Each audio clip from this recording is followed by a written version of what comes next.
네, 안녕하세요. 로열로더 투자전략가 로로쌤입니다. 자, 2020년 9월 5일 토요일 주말 특별시황 시작하도록 하겠습니다.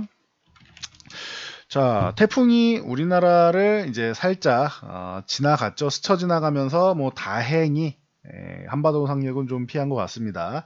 좀 아래쪽 지방 분들 같은 경우에는 약간의 뭐 피해가 있을 수 있는데 주의하시고요. 다행인 것 같습니다. 추가적으로 이제 태풍 피해가 들어오지 않는다는 것은. 자, 주말을 앞두고 나스닥이 급락을 하면서 뭐 다우지수까지 끌어내리면서 이제 하락을 했었는데 약간의 뭐 제동은 걸려 있다라고 보시면 될 것 같습니다. 이 부분 가장 지금 궁금하실 테니 확인해 보고요. 소프트뱅크 효과, 손정희 효과가 있다라고 이제 얘기가 나오고 있는데 이 부분도 체크 한번 해드릴게요. 그리고 이번 주에 우리나라는 옵션 만기를 앞두고 있지요. 뭐 크게 신경 안 써도 되는 주간이 아닌가 싶은데 그래도 여러분들 궁금해하실 테니 확인해 드리도록 하겠습니다. 자, 다우지수입니다. 목요일날 급락이 나왔고 뭐 급락은 아니죠. 다우지수 목요일날 이 28,500포인트 돌파했다가 하루 만에 내줬고 21선 공방까지 펼치면서 금요일날 마감을 했습니다. 그래서 뭐 실업률 같은 경우 10% 이하로 떨어지면서 코로나 이후에 뭐 빠르게 회복됐다라고 하면서 이제 트럼프 대통령이 뭐 자축하고 하는데 이거 대선 앞두고 해서 뭐 임시직이랑 여러 가지 좀 지표를 조금 좀 다른 방식으로 집계하면서 개선된 부분도 좀 있습니다. 그러니까 참고 정도 하시면 될 것 같아요. 아직까지 뭐 실업률 가지고 뭐 안심하고 이럴 단계는 아니다라고 보시면 되고요. 자, 그리고 이 지수가 하락한 부분에 대해서는 다우지수 밀린 부분, 이 부분은 이제 나스닥이 밀리면서 이제 같이 따라서 밀렸는데 나스닥은 아예 급락을 해버렸죠. 한 5% 급락을 하면서 4.97이니까 5% 정도 된다고 보면 되죠. 장중에는 5.77까지 밀렸는데 고점 대비해서 쭉 개파락 나오고 급락을 하면서 이거 하락 반전되는 거 아니야 싶을 정도로 굉장히 어려운 모습을 보였고 그리고 다음 날인 금요일까지도 1.27% 하락이 나왔습니다. 근데 다우지수와 비슷한 것은 21선에 걸쳐 있다는 거예요. 다우는 걸쳐놨고 나스닥은 살짝 하회한 정도가 되겠죠. 그리고 공통점이라고 하면은 둘 다 많이 밀린 건 맞는데 나스닥이 좀 더 많이 밀렸고 많이 오른 만큼 많이 밀린 거죠.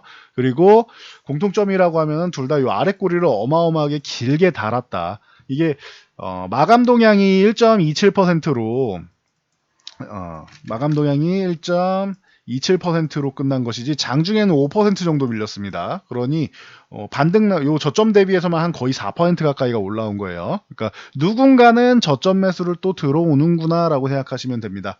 자, 보시면은 이 배경으로 지금 좀 화두가 되고 있는 게 실업률은 방금 말씀드렸고 그 부분이 조금은 완화시켜주는 요인이 되었고 손정희 회장이 여기서 또 한번 등장합니다. 소프트뱅크의 손정희 회장이 이 나스닥 쪽에 그 콜옵션 상승 포지션에 대해서 주식옵션을 이제 40억 달러 정도 사들였다. 그래서 뭐 시장에 나스닥 고래가 뒤에 뒷배경에 있는 거 아니냐라고 얘기가 있었는데 그게 손정이었다라고 밝혀지면서 이 부분에 대해서 뭐 좀 처분하지 않았느냐라고 하면서 이렇게 그 상승 부분을 다시 다 한번 내준 건데 잘 생각해 보세요. 손정희 회장이 사서 구매를 여기서 강력한 콜옵션 베팅을 해서 올라갔다고 칠게요. 자, 그 전에는 그럼 나스닥이 약했나요? 나스닥이 안 좋았는데 손정희 회장이 베팅을 해서 그것 때문에만 올라갔을까요, 나스닥이? 요렇게 생각해 보자고요. 그러면은 기존에는 어땠나요? 코로나 이후에 나스닥이 뭐 엄청나게 조정을 받거나 아니면 하락 추세이거나 한 적이 있었나요? 그건 아니죠. 어떻게 보면은 자, 이거 6천 중반 포인트부터 해가지고 거의 11,000포인트 가까이 올라왔을 때 어떻게 보면 거의 2배 가까이 올라온 거예요. 2배 약간 안 되게 올라온 거예요. 나스닥이 지수가. 이렇게 올라왔는데 손정희는 그럼 그동안은 손 놓고 있다가 고점 부근에서 매매를 했다라고 얘기가 되는 건데 글쎄요. 이 부분에 대해서 뭐 핑계를 찾으려고 하는 것이지 굳이 이거를 뭐 강력하게 여러분들이 우려하실 필요는 없지 않나라고 저는 생각하고 있습니다. 손정희 회장이 자 매수를 했다라고 하면은 자 누군가 매수를 했어요 옵션을 그러면 누군가는 매도를 했겠죠. 그러면 이거에 대해 반대되는 입장도 어딘가에는 있었다라는 뜻이고 그리고 손정희 회장이 이거를 청산을 했다라고 하면은 누군가는 또 매수를 했을 거 아니에요. 그러니까 이 옵션 쪽은 선물 옵션 쪽은 제로성 게임이기 때문에 누군가 매수를 하면 누군가는 매도를 하게 되어 있습니다. 그러니 손정희 회장이 이번에 청산해서 매도를 했다. 이거를 정리했다. 그럼 누군가는 다시 샀다는 뜻이죠. 그러니까 이거 가지고 너무 그렇게 여러분들이 뭐 고민을 하지 않으셔도 될 것 같아요. 그리고 미국 시장 같은 경우는 우리나라는 두 번째 목요일이 만기일이니까 이번 주 돌아오는 목요일이 만기가 되겠죠. 미국은 이제 세 번째 금요일이기 때문에 중간에 이 구간에서 한번 만기가 왔어요. 미국은 한번 만기가 오고 그 뒤 얘기예요. 그러니까 이거에 대해서 또 너무 또 심취해가지고 한 가지만 보실 필요는 없는 것 같아요. 정면으로 앞에서 보는 면이 있으면 뒤에 그림자적인 측면도 있잖아요. 매수 쪽을 보면 매도 쪽을 볼 수 있는 거고 매도 쪽을 보면 매수 쪽도 함께 봐야 되는 거고 그러니까 너무 이쪽에 심취하실 필요는 없는 것 같아요. 아 이런 이슈가 있었구나라고 넘어가시면 되는 정도라고 저는 보고 있습니다. 그러니까 너무 깊이 생각하실 필요는 없는 것 같아요. 그리고 이제 하락을 이끈 게 이제 애플이랑 뭐 테슬라, 뭐 엔비디아 이런 기술주 업종이 하락을 이끌었는데 뭐 금요일날 보시면 알겠지만 하락은 좀 제한을 하고 있죠. 애플 같은 경우는 뭐 강보합권 0.07% 상승한 정도로 마감을 했고 테슬라 같은 경우도 플러스 2.78%로 이제 하락 이렇게 급락 나온 다음에 약간은 뭐 하락을 제한하는 정도는 해주고 있습니다. 그러니까 참고 정도 하시면 될 것 같아요. 엔비디아만 이제 3% 정도 더 밀렸고 뭐 이 정도로 보시면 될 것 같아요. 그래서 뭐 인텔 같은 경우는 뭐 생각만큼 많이 안 밀렸고요. 목요일 같은 경우도 이제 크게 안 밀렸고 한 3%대 밀렸고 이제 금요일도 뭐 약보합권 정도에서 마감을 했죠. 그러니까 최근에 많이 올랐고 뭐 액면 분할한 뭐 애플이랑 테슬라 중심으로 그리고 엔비디아 요 정도 중심으로 해가지고 시총 상위주들 차익 실현이 한번 뭐 강하게 나오고 그거에 대한 핑계로 손정이 핑계를 댄 거다라고 생각하시면 됩니다. 그리고 어떻게 보면은 손정희 회장이 뭐 다 정리를 했다 옵션을 정리했다고 칠게요. 그래서 한 달 전 주가로 돌아갔어요 장중에. 그럼 한 달 전 주가에서는 누군가는 매수를 해서 나스닥은 그러면 저점 대비해서 4%는 올라온 거예요. 그럼 누군가는 지금도 사고 있다라는 뜻이에요. 그러니까 너무 한쪽에만 치우쳐서 생각하실 이유는 없을 것 같습니다. 그러니까 참고하고 넘어가시면 될 것 같아요. 심취할 필요는 없다. 보이는 대로만 판단하면 된다.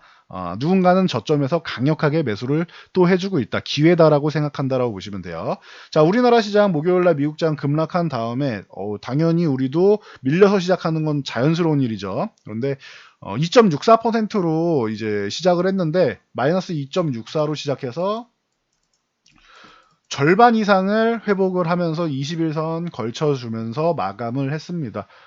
21선이 지금 2364.5 요 정도 돼 있는데 다음 주면 이제 2365 정도가 되겠죠. 그러면은 2368이니까 회복했다고 말하기는 애매한 것 같아요. 이탈했다가 살짝 걸쳐놓은 정도예요. 우리가 해줘야 되는 거는 만약에 월요일날 뭐 보합권이나 약보합권에서 시작한다고 해도 다시 위쪽으로 올라가 줘야 되는 건 맞고요. 그리고 계속 말씀드리지만 이번 만기는 2300에서 2400 사이 정도로 현재는 걸쳐져 있는 상황이에요. 그래서 2400을 안착하기는 아직 어렵고 수급 개선이 목요일날 약간의 뭐 가능성을 보였는데 이 부분이 끝나면 안 되고 연속적으로 수급이 들어와야 된다. 그게 어디냐? 코스피 200 지수로 해서 320포인트 부근, 요 구간을 이제 외국인들이 이 전후 앞뒤로 막혀 있습니다. 해서 특히 전과 320포인트 요 구간을 돌파해 줘야 되는데 이 구간을 계속 매도 규모를 쌓아놓고 이제 뭐 돌파 못하게 하면은 2400 넘어가는 건 쉽지 않다라고 보시면 돼요. 만기까지 목요일까지요. 그 이후에는 가능하겠지만 그 전에는 쉽지 않다. 그러면 2300까지 밀려도 이상할 게 없고 2400까지 올라도 이상할 게 없어요. 여기서는 자율등락 구간이라고 생각하시면 돼요. 그럼 지수 보시면 되겠죠. 자, 이렇게 설정해 놓고 최근에 어때요? 넘어가니까 다시 밀리죠. 이때는 살짝 열려 있었어요, 위에가. 근데 다시 막아놨고 그리고 이탈하니까 이 아래는 막혀 있는 구간인데 이탈을 했어. 하루 만에 회복해 버렸죠. 2300 이탈한 다음에 하루 만에 회복해 버렸죠.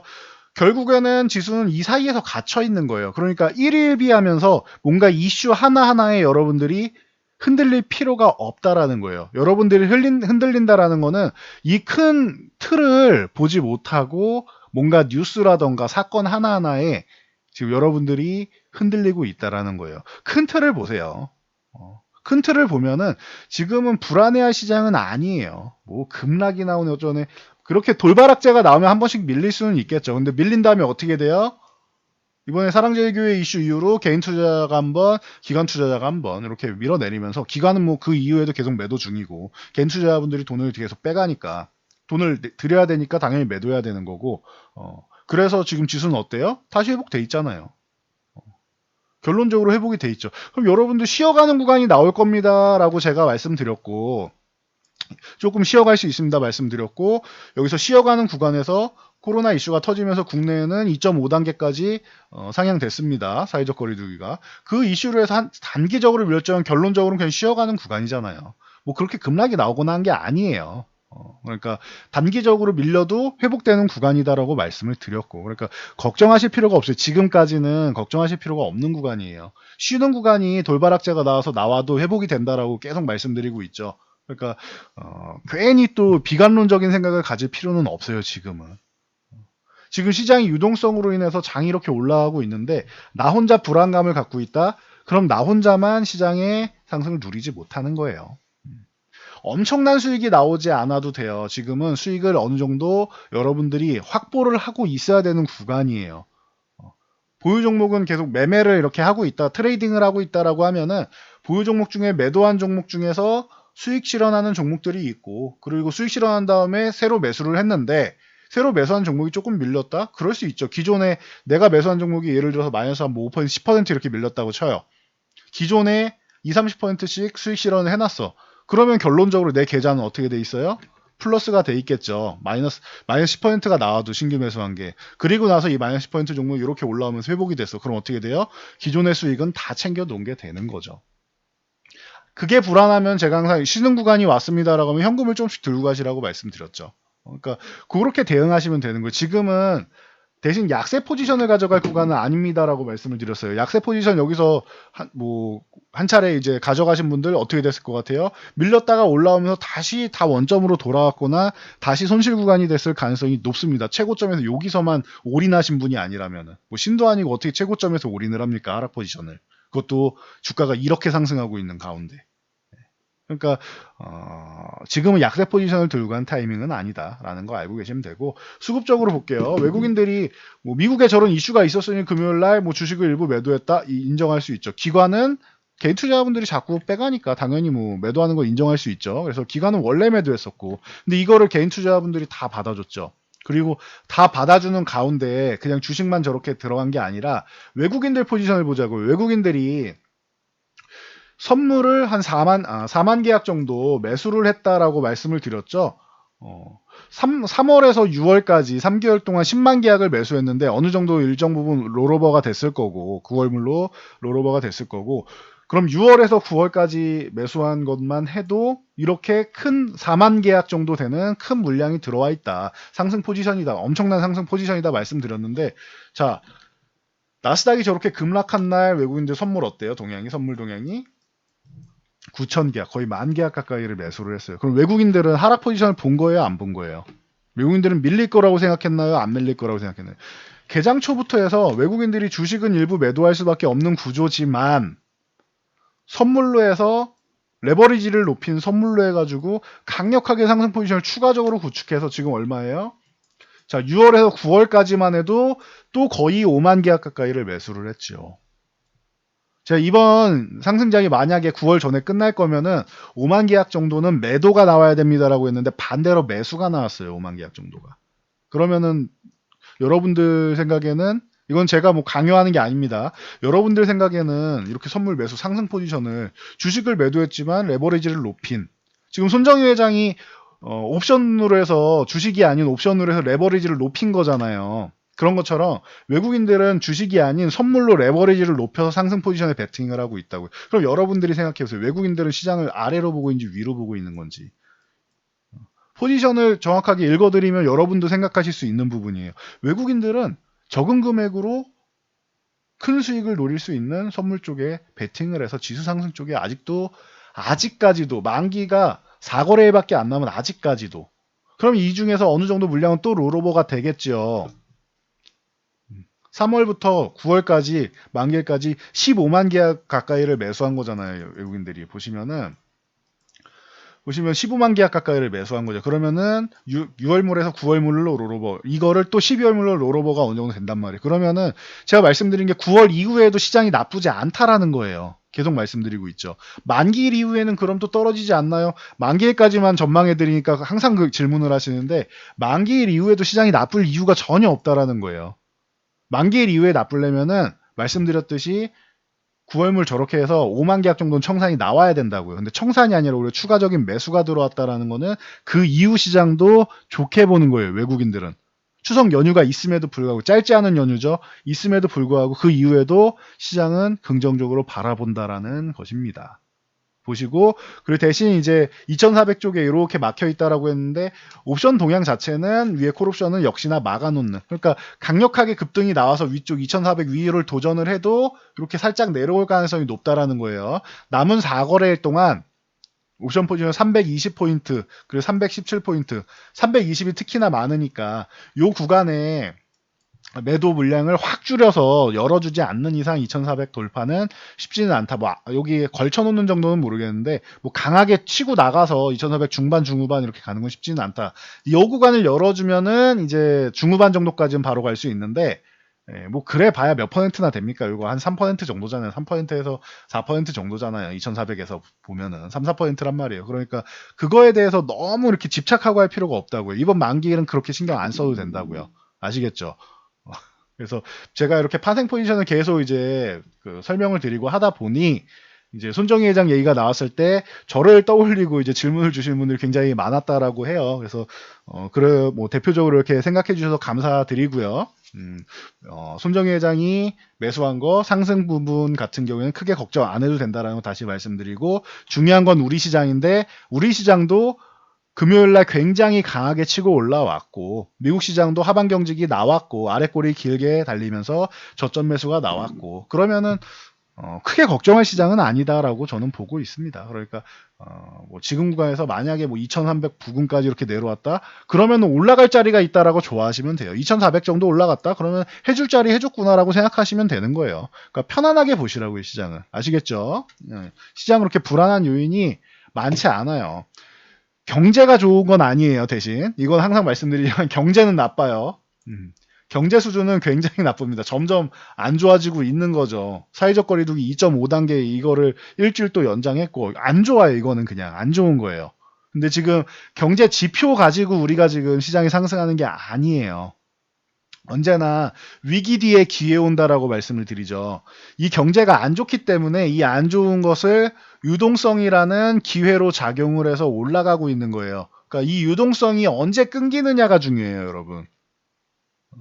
근데 올해 연말까지는 지금 보세요. 카카오 게임즈 공모 자금 들어온 거 보세요. 수십조 단위가 들어오잖아요. 왔다 갔다 하잖아요. 그거에 반만 주식시장으로 다시 들어와도, 물론 공모시장으로 들어간 자금은 공모시장으로 한 번 더 들어갈 게 남아 있죠. 여러 종목이 있지만 그래도 그 올해 3대 이제 대형 IPO라고 치면은 이제 SK바이오팜이 있었고 카카오 게임즈가 있었고, 지금 이미 두 번 다 성공을 했죠. SK바이오팜, 카카오 게임즈. 자, 두 번 다 엄청난 성공을 거뒀어요. 주식시장이 이렇게 모르는 주식을 모르는 분들도 이렇게 공모 한번 해볼까 하고 관심을 갖고 있잖아요. 그럼 다음에 뭐 있어요? 빅히트가 있죠. 그럼 요 자금들이 빅히트까지는 같이 움직일 수 있겠죠. 그 다음에는 뭐예요? 이거 다음 달 한 5, 6일 정도 목표로 하고 있죠. 그럼 그 다음엔 뭐예요? 이거 주식시장으로 들어오는 자금이 분명히 있을 거란 말이에요. 공모만 하시는 분들도 있을 거고 그냥 주식 매수로 들어온 자금도 충분히 있을 수 있단 말이에요. 그러니까 지금 올해 이제 고객 예탁금이 지금 60조를 넘어가는데 이제 뭐 들어왔다 나왔다 하는데 이 부분에 대해서 100조가 넘어갈 가능성이 높다라고 지금 뭐 점치고 있는 거죠. 그럼 계속 대기 수요는 계속 있다라는 거예요. 그러니까 여러분들이 그렇게 걱정하실 장이 아니에요, 지금은. 그리고 우리나라만 그런 것이 아니라 경제가 안 좋을 때 이렇게 유동성으로 올라왔죠. 그러면은 코로나 때문에 안 좋아졌던, 뭐 기존부터 안 좋았지만 코로나 때문에 아예 바닥까지 내려온 이 경제가 만약에 턴되기 시작해서 올라가기 시작한다, 회복되기 시작한다라고 하면은 그때는 이 경제를 보고 지표를 보고 들어오는 자금이 또 있단 말이에요. 이해하셨어요? 그러니까 이 자금이 마르기 전까지는 여러분들 하락에 대해서 강력하게 생각하실 필요가 없어요. 중간중간에 조정이 나올 수 있어요. 이런 식으로 조정이 한 번씩 나올 수 있어요. 쉬는 구간이. 그런데 이거는 다 기회란 말이에요. 대신 올라갈 때마다 여러분들이 신용은 이제는 좀 가급적이면 사용하지 않는 게 좋고, 아니면 적어도 상승할 때마다 신용을 점점 줄이세요. 그럼 돼요. 왜냐, 이 조정이, 이거는 큰 조정이 아니에요. 큰 조정이 한번 나오면은 신용 잘못 들어가신 분들은 잘못하면은 신용 다 내주고 깡통 차게 됩니다. 그러니까 신용만 아니면은 벌어놓은 거를 어느 정도 좀 챙겨 놓으면서 신용만 빼면은 보유 종목에서 마이너스가 좀 나와도 괜찮아요. 그러면 수익금에서 좀 깎이는 거잖아요. 여러분이 시장을 못 보는 분이라 해도. 그러니까 신용 같은 경우는 이제 장이 상승하면서 내가 뭐 100을 쓰고 있었다라고 하면 80, 50, 30, 뭐 이렇게 줄이시란 말이에요. 그래서 신용을 0으로 만들어 놓는 걸 목표로 하고. 그래서 신용이 없을 때 시장이 조정을 받으면 괜찮단 말이에요. 여러분들 타격이 크지 않아요. 신용이 없을 때 받으면. 그러니까 신용만 이제 조금 줄이세요. 점점 줄여가세요. 하루 만에 뭐 내일 당장 줄이세요가 아니에요. 점차적으로 줄여 나가시라는 거예요. 그러면 좀 되겠죠. 뭐 좋은 기회도 있잖아요. 여러분들 10월 초 추석 있으니까 9월 말부터죠. 그래서 추석 연휴가 있다. 그럼 추석 연휴까지 목표 잡고 신용을 점점 줄여 나가시면 되겠죠. 연휴 있으니까 신용 다 들고 가기 부담스럽죠. 그렇게 보시면 되는 거예요. 지금 시장은 그렇게 볼 수 있는 거예요. 아시겠죠? 신용만 줄여 나가시고 연휴 전까지 좀 신용을 없앴다. 그리고 나서 나중에 기회가 오면은 그때 다시 사용하시고 이제는 신용을 조금은 줄여가는 게 좋지 않겠느냐라고 저는 말씀을 드릴게요. 시장에 대해서 하락에 대해서 위험은 크게 생각하지 않아도 돼요. 급락장 뭐 해가지고 뭐 저렇게 뭐 코로나 같은 장이 다시 올 것이다. 아니에요. 그거 아니에요. 아니라고 계속 말씀드리고 있죠. 지금 말씀드린 게 아니라 이때부터 말씀드렸어요. 저는 3월 말부터 그 추가적인 하락 뭐 얘기 나오고 하는데 아니라고 말씀드렸어요. 이중바닥성 움직임도 나올 수는 있는데 큰 하락보다는 살짝 뭐 짝꿍대기 형식으로 이렇게 올라가는 바닥이 나올 가능성이 있고, 정말 장이 좋으면은 올라가면서 횡보하면서 이렇게 이중바닥을 횡보하면서 그리고 넘어간다라고 말씀드렸죠. 강한 시장은 이렇게 횡보한다라고 말씀드렸죠. 지금 시장은 이렇게 강하게 올라가고 있죠. 큰 조정이 나오지 않아요. 그러면 그만큼 수급이 좋은 거고 그만큼 시장의 자금력이 강력하다라는 뜻이에요. 그러니까 여러분들 이거를 그 귀에 못이 박히도록 제가 말씀을 드렸는데 외우세요. 그냥 외우세요. 그리고 다른 뭔가 뭐 비관론 같은 얘기가 나와도 이거를 바탕에 깔고 가시면 되는 거예요. 지금 자금이 들어오는데 언제냐? 이 자금 들어오는 게 끊길 때까지는 조정이 나와도 다시 올라간다라는 거. 그러니까 걱정할 장이 아니라는 거. 대신 신용만 이제 줄이면 된다는 거. 이 개념만 여러분들이 가져가시면 되는 거예요. 아시겠죠? 자, 시총상위주 간단히 봐드리면은, 자, 삼성전자 같은 경우, 자, 엔비디아, 뭐, IBM에서 엔비디아까지 좋은 소식이 나오면서, 이제 삼성전자의 뭐, 팔라노, 이제, 파운드를 통해서 생산한다. 그래서, 뭐, 좋은, GPU 쪽에서도 좋은 소식이 들렸죠. 그래서, TSMC와, 이제 격차가 좀 많이 벌어져 있는 상황에서 삼성전자 따라잡아야 되는 입장인데, 파운드리 쪽은. 뭔가 개선점이 계속 보이고 있어요. TSMC에서 삼성전자가 작년에 치고 올라오자 이제 우리는 고객사와 경쟁하지 않는다라는 슬로건 내걸면서 TSMC가 다시 한번 치고 나갔었는데 삼성전자가 그래도 기술 격차를 많이 줄여가면서 기존에는 어느 정도는 좀 차이가 있다라고 했는데 EUV 공정 나오고 하면서 미세 공정, 초미세 공정 쪽으로 가면서 삼성전자가 많이 따라잡고 투자도 많이 하고 있죠. 그리고 고객사랑도 소통을 많이 하면서 지금 긍정적인 모습은 계속 나오고 있어요. 이제 조금 더 이제 개선돼서 삼성전자가 20%를 돌파하는 게 요게 이제 마지노선이 될 거예요. 이때 돌파하면서부터는 삼성전자에 대해서 이제 우려감 같은 경우는 크게 나오지 않을 거라고 저는 생각합니다. 근데 요 구간 돌파하는 게 사실 지금까지는 쉽지 않아서 그런 거지. 돌파하면서부터는 삼성전자 파운드리 쪽에 가산점이 계속 붙을 가능성이 좀 있지 않냐라고 저는 보고 있습니다. 그러니 참고하세요. 그리고 56,500 요 구간을 회복해야 되는데 여기 단기 저항이죠. 맞고 살짝 밀렸는데 요 구간 회복돼야지 위쪽으로 넘어간다라고 말씀드렸어요. 참고하시면 될 것 같습니다. 자, 그리고 이렇게 뭐 테슬라 급락이 나왔으니까 뭐 LG화학이나 이런 종목들도 당연히 조금 밀렸겠죠. 밀렸는데 오히려 뭐 74만원 살짝 이탈했다 쳐도 21선 뭐 터치도 안 했고, LG화학은 어떻게 보면은 지금 다시 한번 뭐 매수 구간을 주는 게 아니냐 싶을 정도로 뭐 양호합니다. 그래서 급등한 다음에 쉬어가는 구간 한 차례 만들었고 다시 한번 이렇게 쉬는 구간 만들고 있는데 나쁠 게 없는 것 같아요. LG화학은 이제 저는 뭐 과거부터 많이 배터리 뭐 분사한다고 했고 이 LG화학은 뭐 제가 볼 때는 뭐 나쁠 게 전혀 없는 것 같아요. 이거는. 그래서 기존에도 말씀드렸지만 작년 초부터 이렇게 말씀드렸죠. 우리나라가 반도체 가격이 메모리 가격이 하락하고 있고 작년 2019년 하반기에 이렇게 턴되기 시작만 해도 반도체 쪽은 회복이 된다라고 말씀드렸고 4분기 이렇게 턴되는 게 확인이 됐죠. 그래서 제일 먼저 회복이 되면은 가는 게 반도체가 될 것이고 그리고 나서 뒤따라오는 게 이제 MLCC가 된다. 그리고 전기차 쪽 같은 경우는 이제 여러분들이 작년에는 사실 매매하기는 쉽지는 않고 한 2, 3년 정도는 보고 가셔야 된다. 최대 5년 이상 가져가실 분들도 좋고 최소 2, 3년 정도는 보고 가셔야 된다. 왜? 2019년에는 그렇게 저는 기대감이 크지는 않다. 2020년에 요 회복되는 수요랑 이런 걸 보면서 이제 가능성이 2020년 정도 보고 있다라고 했는데 요거는 제 생각보다 조금 빠르게 2020년 초부터 올해 초부터 달리기 시작했죠. 요거는 이제 코로나 영향력도 분명히 있습니다. 그래서 참고를 하시고 그래서 전기차가 나쁜 게 아니라 2, 3년 정도 보고 가세요 했더니 작년에 저한테 화내시는 분들이 많았어요. 보유하신 분들이겠죠, 당연히. 왜 2019년에 못 가고 빠르면 2020년이고 늦으면 2020년 뭐 하반기라고 하느냐라고 화를 내신 분들이 있었는데 보이는 대로 그냥 가시면 되는 거예요. 지금부터 전기차는 올해부터 시작인 거예요. 제도약이 시작인 거예요.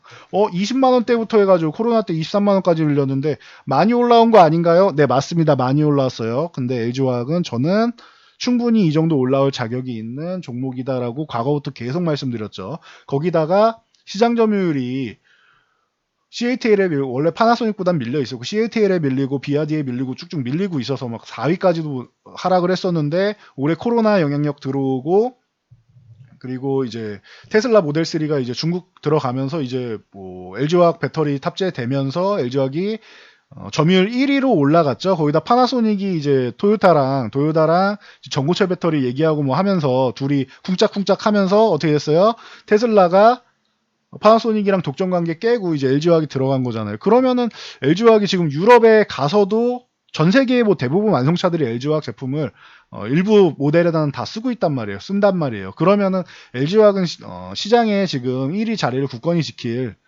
지금은 1위를 들어선 것이고 굳건히 지킬 가능성이 굉장히 높아요. 그러면 1위의 프리미엄은 당연히 누려야 되는 거예요. 그러면 저는 이렇게 내려오면은 싼 가격은 아니에요. 분명히 비싼 가격인데 지금도 LG화학은 매수해도 되는 게 아닌가라고 저는 생각을 합니다. 대신 비싸니까 싼 게 아니죠. 이제는 비싼 단계로 올라오고 있죠. 그러니까 LG화학의 비중을 좀 제한하는 정도로 들어가면 되겠죠. 이 구간에서 20만원, 30만원 구간에서는 LG화학을 뭐 50%까지도 들어갔다라고 하면은 지금과에서는 뭐 10에서 한 20% 정도까지로 좀 제한하는 방식으로 들어가면은 매매가 가능한 거죠. 리스크 관리가 가격을 싸게 들어가는 방법이 있고 비중을 적게 들어가는 방법이 있다라고 말씀드렸어요. 지금은 가격은 싼 게 아니기 때문에 이걸 뭐 5년 뒤, 10년 뒤 보면 싸다고 할 수는 있겠지만 당장 보면은 싸다고 할 수는 없기 때문에 비중으로 리스크 관리를 하시면 됩니다. 그러니까 그렇게 여러분들이 들어가시는 거예요. 그리고 미국장에서 기술주 하락하면서 뭐가 올랐어요? 여행주나 이런 컨택 관련주들이 반등이 나왔죠. 그러니까 미래를 보면서 이제 가치주들이 조금씩 올라가고 있다라는 거 이런 거는 보시면 될 것 같아요. 우리나라도 추후에 저렇게 바뀔 수가 있다라고 말씀을 드렸죠. 그래서 뭐 화장품주나 뭐 이런 뭐 엔터주나 이런 쪽 같은 경우에는 미래를 보면서 좀 들어갈 수 있다. 지금 같은 경우에 시장의 중심은 기본으로 딱 보이잖아요. 소부장 쪽, 그리고 5G 쪽, 그리고 이런 전기차랑 수소차 포함된 그린 뉴딜 쪽. 이렇게 보시면 되는 거예요. 이 소부장하고 5G도 어떻게 보면은 언택트 관련주인 거죠. 그러면은 줄이면 언택트 관련주 쪽으로. 그리고 그린 뉴딜 관련주. 정부 정책이라도 다 맞는 거예요, 이거는. 여러분. 보시면 되는 거예요. 그리고 대신 이제 정부에서 이제 뭐 풍력이랑 태양광 뭐 이런 쪽도 뭐 많이 뭐 푸시를 해주고 있는데 좀 안정적인 쪽은 저는 그래도 뭐 전기차 계열, 수소차 계열 차라리 이쪽인 것 같아요. 제가 보는 기준에서는 그렇습니다. 안정적으로는 풍력 같은 경우는 앞으로 잘 됐으면 좋겠다라고 말씀을 드리는 거고요. 태양광 같은 경우는 기존에 한번 이번 정부에서 그렇게 썩 좋은 결과를 내지 못했었기 때문에 조금 더 푸시를 해주고 있으니 지금 상승은 누리되 결과는 나중에 좀 봐야 될 것 같다라고 말씀을 드릴게요. 이 정도로 보시면은 시장 잡고 가는 건 어렵지 않아요. 여기에 코로나 시대니까 진단키트부터 시작해서 뭐가 올라요? 바이오. 이렇게 해서 이 세 가지를 중심으로 여러분들이 보시면 되는 거예요. 간단하죠? 시장은. 여기에 이제 저 같은 경우는 이제 좀 틈새 시장으로 뭐 엔터나 콘텐츠나 뭐 이런 쪽도 괜찮지 않겠는가 뭐 이런 식으로 계속 말씀을 드리고 있어요. 근데 이거 잘 생각해 보세요. 제가 요렇게 해서 제가 뭐 여러분들이 포트폴리오를 구성하시고 여기 플러스로 엔터나 게임이나 뭐 이런 콘텐츠 관련 쪽을 일부 가져가시면 됩니다. 여기에 플러스 알파로 테마주 하시는 분들은 조금만 가져가시면 되겠죠. 5에서 10. 이렇게 말씀드린 게 제가 지금 말씀드린 게 아니고 작년에 말씀드린 거죠. 그러니까 시대의 흐름이 이렇게 바뀐 거예요, 여러분. 그리고 코로나 시대가 와도 이 흐름 그대로, 기존에 있던 흐름 그대로 흘러가는 거예요. 1년 전에 말씀드렸던 게 지금도 똑같잖아요, 포트폴리오가. 이렇게 가면 되는 거예요. 여러분들이 요거를 대신 이제 조금 실력 있는 분들은 뭐 소부장에 올라탔다, 뭐 전기차에 올라탔다, 5G에 올라탔다, 이렇게 바이오에 올라탔다 왔다 갔다 하시는 거고, 이렇게 해서 하면 이제 좀 왔다 갔다 하면 실력이 좀 있는 거고, 아니면 같은 섹터 내에서도 5G에서도 큰 종목 갔다가 작은 종목 갔다 왔다 갔다 하는 거고, 이렇게 하시는 거고, 그게 아니다라면 진득하게 조금 좋은 종목으로, 시총이 좀 큰 종목으로 좀 진득하게 들고 가셔야 돼요. 너무 작은 종목에 집중을 하시면은 잘못하면은 시장에서 소외되거나 아니면 해당 기업이 문제가 발생하면은 여러분들 자산에 큰 변동이 생길 수 있으니까 그런 부분만 잘 주의하시면 될 것 같아요. 그래서 제가 볼 때는 지금 시장 자체는 여러분들이 그렇게 뭐 걱정할 상황은 아니다. 그리고 시장이 우리나라는 반등이 잘 나왔고 수급적으로도 잘 뒷받침이 되고 있다라는 거 여러분들이 확인하시면 돼요. 다시 한 번만 확인하면 되겠죠, 이거. 외국인들이 선물을 강하게 매수했다. 그리고 코스닥은 전일 매수했는데 이날은 그렇게 매도가 나오지 않았죠. 그럼 우리나라 매도의 주체는 어디예요? 기관이다. 그럼 기관은 왜 매도하느냐? 개인 투자자들이 환매하니까. 그럼 기관도 기관의 의지로 매도하는 게 아니고 외국인도 주식을 좀 조절하는 한이 있더라도 매수하다 매도하다 반복하고 있죠. 하더라도 파생 포지션을 상승 포지션 엄청나게 구축하고 있다. 손정희 회장이 미국 나스닥에서 저렇게 상승 포지션 구축하고 있는 걸 외국인들이 우리나라에 상승 포지션 구축하고 있는 건 같은 거예요. 그렇게 보시면 돼요. 쉽게 설명드리면은 그렇게 보시면 되는 거예요. 손정희 회장이 강력한 상승 포지션을 들고 있어서 나스닥이 올라갔다면 우리나라 시장은 외국인들이 손정희 회장이 짧은 이 한 달이 아니고 외국인들은 3월부터 지금까지 반년 동안 상승 포지션을 계속 구축하고 있다. 누적을 하고 있다. 그러면 앞으로 우리나라 시장에 대한 기대감은 여전하다라고 보시면 되는 거죠. 간단하죠, 여러분들. 어렵게 생각하실 필요 없어요. 이거를 또 큰 틀을 이렇게 상승 포지션이다라고 말씀드렸는데 미세한 거 가지고 이렇게 작은 거 가지고 흔들리고 하면은 아이고 이거 내려가는 거 아니야 이렇게 생각하실 필요 없다고 했어요. 큰 물줄기에 파도가 있으면은 그 아래에 왔다 갔다 하는 철썩철썩 할 거 아니에요. 그런 정도는 여러분들 크게 신경 쓸 필요가 없다라는 거예요. 큰 흐름을 보고 저 숲을 보고 숲이 상승하는 구간이고 이렇게 구름이 흘러가는 구간이면은 그거에 여러분들 편승하시면 되는 거예요. 지금은 걱정하실 지장이 전혀 아니다. 그러다 보니 뭐 최근에 지난달에 조금 우려감 가지시던 분들이 다시 연락을 또 많이 주세요. 저희 쪽에 연락 주신 분들이 바로 가입하신 분들이 대부분인데 일부는 조금 더 내려가면 사야지 내려가면 가입해야지 하시는 분들이 안 내려가네요. 역시 안 내려가네요 하고 지금 최근에 연락을 다시 많이 주시던데 큰 틀을 보시면 되는 것 같아요. 역시나 큰 틀을 보는 게 중요한 것 같습니다. 제가 너무 단기적으로 생각하고 왔습니다 라고 말씀하시는 분들이 꽤나 많으시더라고요. 근데 괜찮습니다. 그러니까 여러분들이 개인 투자분으로서 그 정도까지 생각하신다는 것만 해도 저는 제가 볼 때는 그래요. 과거에는 그런 개념이 없었어요. 시황을 본다라는 개념도 없는 분들이 많았는데 지금은 그만큼 개인 투자반들이 스마트해졌다라고 저는 생각합니다. 앞으로도 더 스마트해지시고 저희 못지않은 지식을 갖고 계시면 더 좋을 것 같아요. 저는 그렇습니다. 그러면은 선생님 뭐 이 할 게 없는 거 아닌가요?라고 하실 수 있는데 제가 더 스마트해지면 되겠죠. 저도 열심히 스마트해질 테니 여러분도 계속 스마트해지시고 그래야지 제가 말씀드리는 부분을 여러분들이 이해하고 저희를 더 따라오시기 때문에 저는 여러분들이 아는 것이 많아졌으면 좋겠습니다. 더 스마트해지시고 더 똑똑해지시고 더 수익을 많이 내셨으면 좋겠습니다. 여기까지 말씀드리고 저는 물러가도록 하겠습니다. 시장 걱정하지 마시고요. 저 영상이 도움되셨다면은 좋아요와 댓글 하나씩 달아주시고 이렇게 제가 월요일부터 목요일까지 시황 올려드리는데 이렇게 주말 영상이나 특별 영상, 교육 영상 같은 경우 받아보실 분들은 구독 설정하시면 되겠죠. 구독은 저 아래에 구독 옆에 알람은 구독 옆에 종 모양 있습니다. 종 모양 표시 버튼 누르시면 되니까 설정하시고요. 영상 잘 참고해서 모두 안전 투자하시기 바랍니다. 주말 편안하게 보내세요.